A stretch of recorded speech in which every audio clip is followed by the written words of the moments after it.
Hi, this is Rebecca Hoffman, and this is my detailed analysis about Scenario 1 from Crucial Conversations.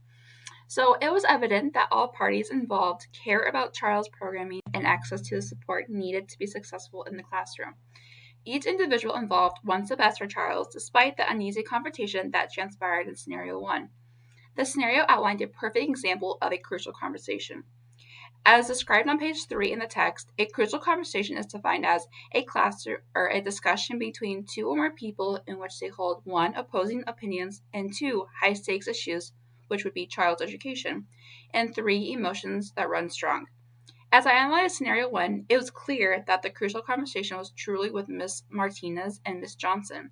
These two educators came to the table unaware of how heated the discussion was going to go, and unfortunately, the principal and the mother got caught in the middle. At the end of the day, it was about the student, and those involved must remember that. So, in this scenario, words and emotions could have been handled much differently, in my opinion. As I unpacked it, I realized how the emotion-packed conversation was with no means of really resolving the issue between Miss Johnson and Miss Martinez. The issue for these educators was providing accurate academic accommodations and special education support for Miss Johnson in the general education classroom regarding Charles. Miss Johnson claimed that she was doing all the heavy lifting. In Chapter 5, Master My Stories aligns well with this crucial conversation example. On page 82, the authors state, "Mastering our stories isn't about letting someone off the hook for bad behavior.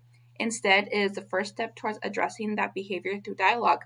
The key word here in this excerpt is dialogue. We must speak and own what we say." The authors continue to say, "When we master our stories, we take ownership for the emotional energy we bring to the conversation, and when we do that, we begin to change the conversation." In this scenario, rather the educators getting heated and the mother chiming in when she could, everyone involved could slow down, retrace their path, and knows what type of behavior is being portrayed, and go back to the facts. I think Miss Johnson, the general education teacher, was playing the villain stories as read on page 92. Rather than seeing Miss Martinez in a different light, she created a blame story for her worries and not getting what she really wanted. The conversation as a whole was very defensive.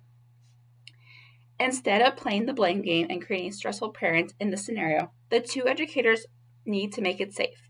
On page 133 in our text, the authors talk about the motives of a conversation.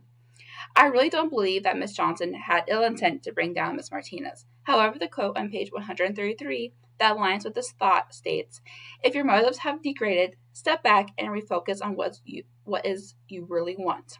Now, often the problem is not that we have bad intent, it's that our intent has been misunderstood. At the end of the day, we must remember that human beings are wired to look for threats. However, ill intent is hardly the motive.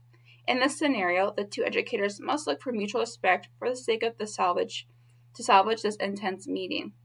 Miss Johnson and Miss Martinez need to state their paths in a less abrasive way and reconvene with the mother when both have worked out the heart of the crucial conversation.